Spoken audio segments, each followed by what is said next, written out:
Good morning. Welcome to Morning Conversation, where I basically record myself talking to myself.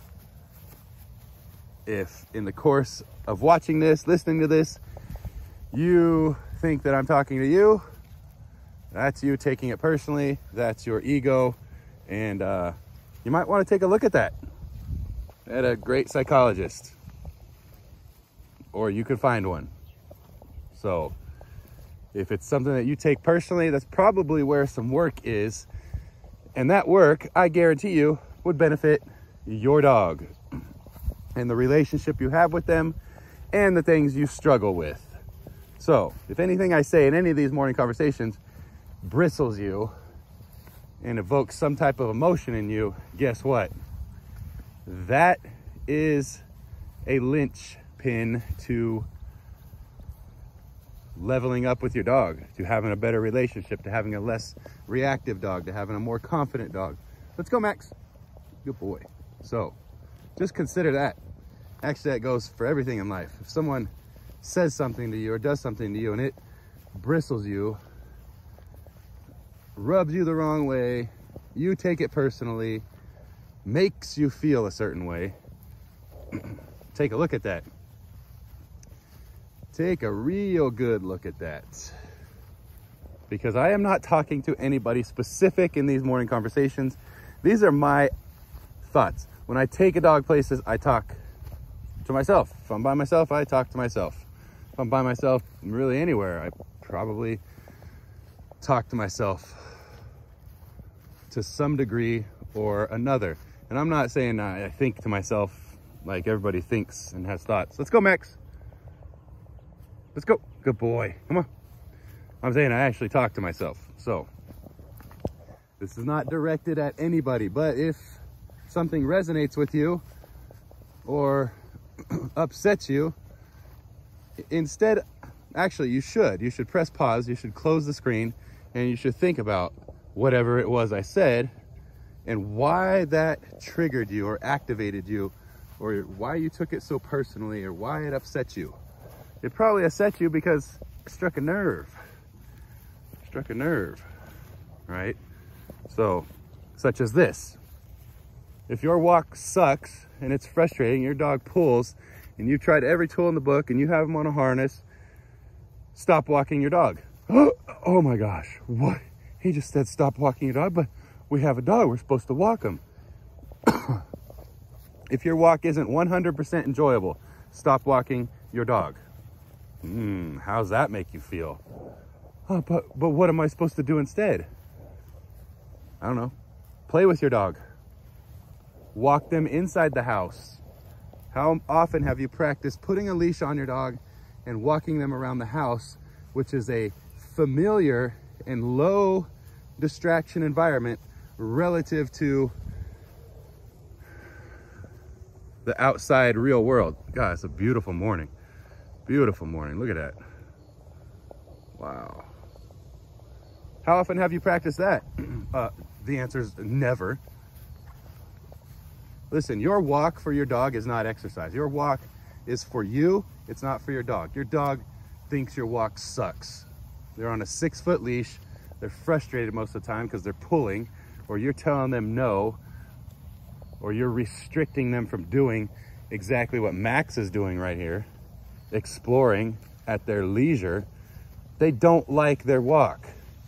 So if you don't enjoy it as well because it's frustrating and you feel like your dog doesn't listen, stop practicing that. Stop doing it. Let's go. Let's go. The knowledge on how to have a good walk and teach your dog to walk is out there. It's fucking out there.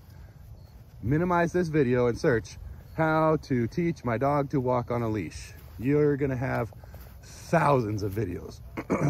Pick one and do it for a month. Just do it. But no, you want to walk around the block, and that's what makes the walk for you. It's not for your dog. You do not, there's something you're going to take personally. Your walk is not for your dog. It is for you. Oh, I'm going to adjust my leash here. Max taking a poop. So What should you do instead? Play with your dog. Do you feel in harmony, more in harmony with your dog when you play with them or when you walk them? If it's the former, you feel more harmony when you play with your dog, then play with your dog more. Let's go. You gotta pick up your poop, bud. Come on. Rest.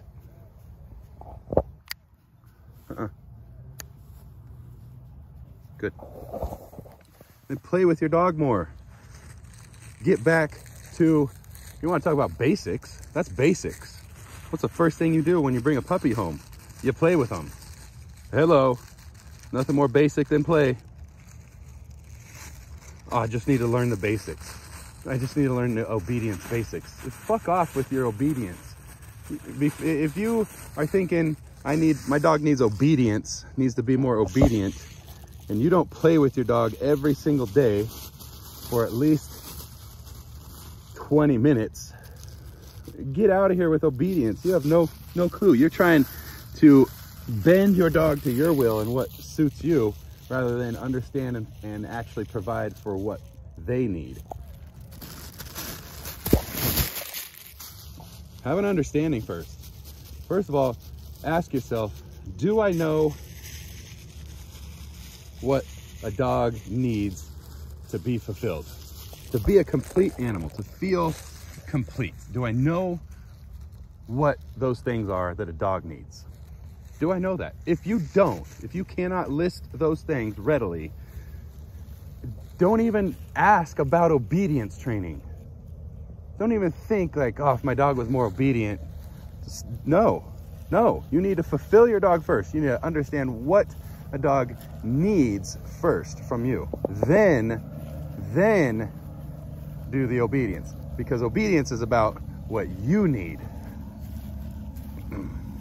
Think about that. So if your walk sucks, and it probably does, if it's not enjoyable, it's not 100% enjoyable, and if you're on your walk and it sucks and you're not having a good time, stop what you're doing,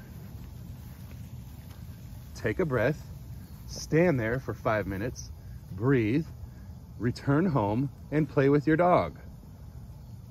If you get anxious, stressed, worried, concerned before you leave the house for your walk, or you feel like your walk is a chore, I gotta get up and walk the dog. I gotta get home and walk the dog.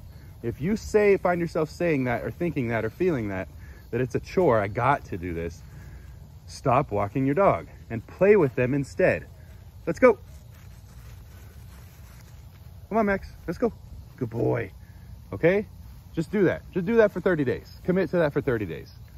And I say 30 days because most people are going to give up after about 3. And so if I say do it for 3 days, you're going to do it for 1. No, there's something to take personally. That's not true. I'm going to do it. No, you're not. No, you're not. 95% of you watching this, even if that sounded like a good idea and I'm describing you to a T, you're not going to do this. And that's why you struggle. That's why you struggle with your dog. That's why you struggle in life, to be honest with you. That's why you struggle in life. Because you hear a good idea, oh, that makes sense, something that resonates, and you make the decision to not take action. Let's go. You know, people who have success in life and success with their dogs, people that take action, people that commit, people that set their little feelings aside, their little emotions, and set their ego aside and take action for the greater good. They can sit there, they can evaluate and say, you know what? Yeah, I do need to provide for my dog's needs first. And I don't know what those are, so I'm gonna find out what those are, and then I'm gonna provide for those. And you know what? And then I'll do the obedience stuff. Let's go, bud. Then I'll do the obedient. Good boy, come on, let's go. Good boy, good boy. I mean, what do you got to lose? You've been doing it the other way for forever. You've been doing it the other way where you're trying to get your dog to bend at your will and do what you want them to do. And you're frustrated and your dog's frustrated and it's not really working. It's glitchy at best. So why not try it a different way? What do you have to lose? You think it's gonna make things worse? Does this dog look worse? This dog wouldn't let people touch his nails or trim his nails. He dang near enjoys it now when it's nail trimming time. Dang near enjoys it. Why? Because I have provided for his needs first. I understand what Max needs. I provide that. I provide it. I don't expect another dog to provide it. I don't expect a basket of toys in the living room to provide it. I provide it. I'm providing for his need to explore right now. I'm not doing any obedience. But watch, let's go. Good job, bud. Good boy. Oh yeah, look at that, look at that walk. There's a nice heel.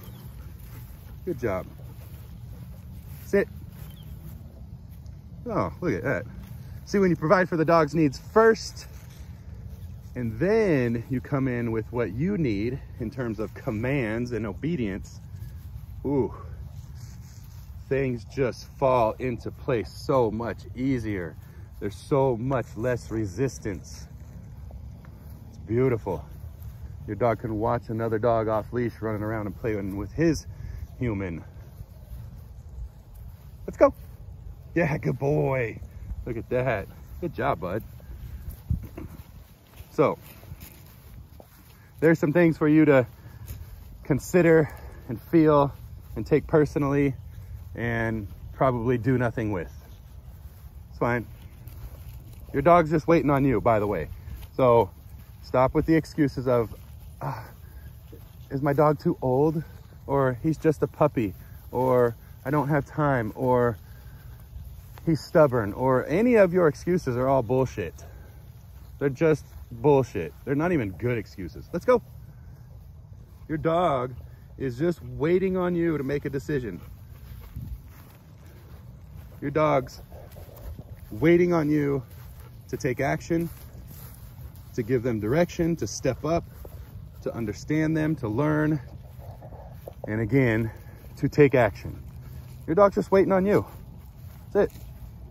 Your dog is waiting on you. Come on, bud. When you decide to take action on a consistent basis, your dog will change. And the relationship you have with them and the life that you have with them will improve. But they're waiting on you. They can't do it for themselves. They can't do it for themselves. They're gonna seek the path of least resistance. Your dog would much rather go to the park and explore, I promise you that, and come out and lay here in the grass and roll around in the grass than sit on the dang couch day in and day out and watch your stupid programs and the stupid news while you feel some type of emotion about the news. Think about that. This is what your dog would rather be doing. This is natural. Sitting on the couch day in, day out, being a couch potato is not natural. No dog in the history of dogs was bred to be a couch potato. So think about that. So you want to talk about one of your dog's needs, sitting on the couch and cuddling is not one of them. As a canine, cuddling in bed, cuddling on the couch is not a need that a canine has. Fight me on that, please, in the comments. Let me know. Let me know. Oh, my dog needs it. Really? Don't cuddle them for a year and just feed them, water them, give them shelter. Are they still gonna be alive? Yep. So guess what? It's not something they need. Are they gonna have behavior issues? Yeah. But now, feed them, water them, shelter them, don't give them affection, and train them. Only give them affection during training, and then watch what happens. Are they still gonna be alive? Yes. Don't even give them affection. Give them reward, food reward for training. Give them a ball. Go a year without touching your dog, but provide for their needs, basic needs and fundamental needs as a species, and they're still gonna be alive. Go a year without feeding them, they're not gonna be alive. Go a year without water, not gonna be alive. Okay? When we talk about needs, go a year without providing for their fundamental species-specific needs, they're still gonna have behavior issues, which could lead to them not being alive. How? because they could bite something or somebody or a dog or the wrong thing or get bit. So there you go. That's all I got for this morning. If something in these morning conversations strikes a nerve with you, makes you feel some type of way, that's you taking it personally, that's your ego speaking up, kicking in. And oh, there's a coyote up on the hill. Cool.